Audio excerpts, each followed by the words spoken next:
Now, this breaking news after Georgia Congressman Doug Collins told me on Friday on Fox Business in an exclusive interview on Mornings with Maria that he would not accept the job of the White House Director of National Intelligence. Watch. It is humbling. I mean, it's amazing for a trooper's kid from North Georgia to have the president think that much of you, to mention my name and among others to be this position.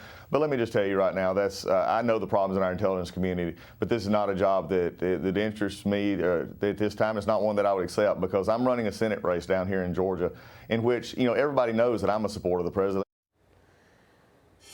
The congressman has now spoken to the president. He joins me now with more. Georgia Congressman Doug Collins, the ranking member on House Judiciary Committee. Welcome, sir. Thank you so much for being here. What did you tell the president this weekend?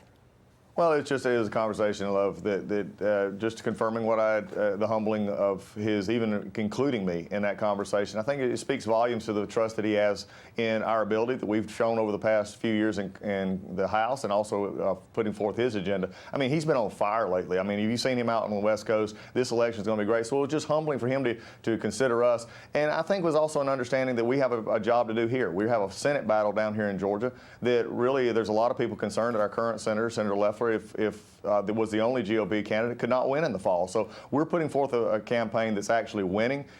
They spent a lot of money against me already, Maria. It's pretty amazing, over $10 million against me, and the numbers haven't moved. We're still up double digits because the people of Georgia understand the difference in a candidate who's actually done something, and someone like myself who's actually fought for this president, who didn't have to check political boxes, and also is not running a Mike Bloomberg-style campaign where you just spend a lot of money and avoid the press. We're not doing that. We're talking to Georgia voters and to you and others about what we can do for this country. And you have done a lot, Congressman. I mean, you have been driving this movement to make sure to expose the wrongdoing, which I know Americans and certainly our viewers appreciate very much. But, there are even some Republicans out there who say, look, leave it alone. You've got a Republican senator now in the Senate, Kelly Loeffler. She's there.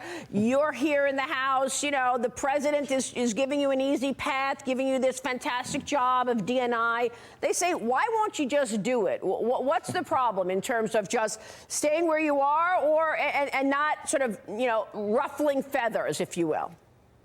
Well, Maria, I think if you know me long enough, I ruffle feathers. When I see truth, I talk about truth. When I see facts, we talk about facts. And that's why the establishment in Washington, especially the Senatorial Committee, they tried to extort 3 of my vendors. In fact, they did, to get out of the race after I said I was going to run for this race. So they told them if they worked for me, they couldn't work for anybody else. So you know what happened? We just found better vendors. We're out there working to do this, because what the people can look at in me is we need a strong voice in the Senate. We don't need someone who can just simply relay talking points or go along the crowd. What you've known from me and what your viewers have known from me is that I look at the issues. I release transcripts. I said the American people ought to know what was going on behind this corrupt cabal that we saw trying to take down candidate Trump, and then working to continue to destroy his presidency, which he's overcome every time. So for me, it's about being a strong voice. It's about being someone who's taken conservative values and being able to articulate those with passion, so that voters who may not understand conservatism now understand it's things like criminal justice reform. It's things like tax cuts. It's like opportunity zones. It's about lifting up everyone. That's the kind of voice I will be in the Senate to continue that fire that we started in the House. So you just said vendors went against you. You had to go back and get new vendors. Are you saying that there are people within your own party against you? Is Mitch McConnell working against you in the Senate race? Well, the Senatorial Committee is in incumbent protection mode, and they're in full incumbent protection mode, even though the new senator has only been in office for a little over 40, 50 days now. And that's normal, Maria, but the sad part about it is it's not about the Georgia voters. The Georgia voters will get a decision. As we all know, the governor had a pick. He made that pick. I respect that pick. Senator Leffler will do her job this year, but I think the Georgia voters this year will get a decision to make as well, and we look forward to having a choice for them to make. We'll put our record up against anywhere. We'll go anywhere and discuss those issues at any time. Let me ask you about 2 important issues that are coming up in front of your committee. First of all, you've got the markup this upcoming week for the FISA applications and a new FISA. I want to hear about that. And also, you've got Bill Barr, the AG, testifying in front of the Judiciary Committee on March 31st. First, tell us about the markup on FISA, what you want to see after now we know 2 of the 4 FISA warrants against Carter Page were unlawful, according to the DOJ. It's my belief that all 4 of them were unlawful, but let's see what this means in terms of the FISA markup this week. Well, Maria, here we are again. Jerry Nadler is a chairman of one of the best committees in Congress, the most prestigious committees, but yet he's ruining it because we don't actually delve into ideas. This FISA markup, we put this off in December because they were in the middle of the sham impeachment and they couldn't deal with the FISA stuff that needed to be reauthorized, like lone wolf and roving wiretaps. Those are things that we need in our intelligence community, but they didn't want to deal with it, so we just put it off.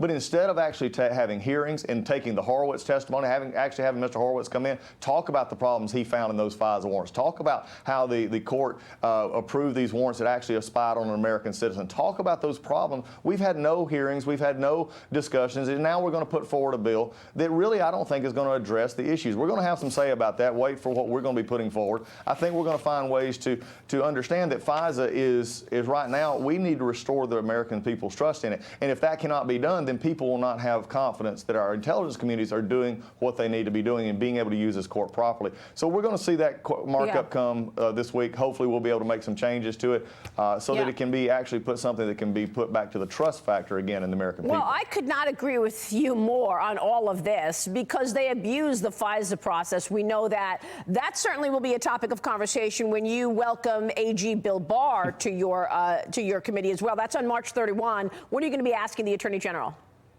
Well, the Attorney General, I think has done a great job. But there are things that I think I want to ask and find out from him why. Like Andrew McCabe was not charged. I mean, someone who is admitted liar, someone who was let go from his job. You know, when the American people, the average Joe who gets up and gets up in the morning and says, if I lie to the authority, if I lie to the police, something's going to happen to me. Well, even if it didn't get convicted, even if there was excuses, sometimes you need to move forward with that. I'm going to ask why we didn't, because I think it was something that maybe needs to be done. I think I want to hear more about the Durham investigation. Is there still adequate resources? Everything needed there. I also want to know why it seems like the FBI, who has incorporated, they said, as we heard from Christopher Wray the other day, that they've incorporated the recommendations from the Horowitz report. There is still seeming some lacking issues there. Like, where is the status of the leak on the Carter Page stuff? Where are the investigations going forward on how we can make sure that this doesn't happen again? Are we truly addressing the FISA court's concern when they said, look, you got to get this stuff straight before you come to us again? I think those are the things that we're looking for on our side from Bill Barr. Of course, the Democrats are just going to try to trash the Bill Barr as someone who's protecting the president. And I think what they're going to find out is Bill Barr is doing his job. The Democrats are simply trying to take a president down because they have a clown car bunch of candidates on the Democratic side who they know Donald Trump is going to win in November, and they're just going to try and paint him again as someone that they want to take out. And they refuse to acknowledge the wrongdoing. Up until this day, they refuse to acknowledge what took place, which, of course, our viewers know better. Congressman Doug Collins, always a pleasure. Thank you, sir. Maria, thanks a bunch. Good to see you. We will see you soon.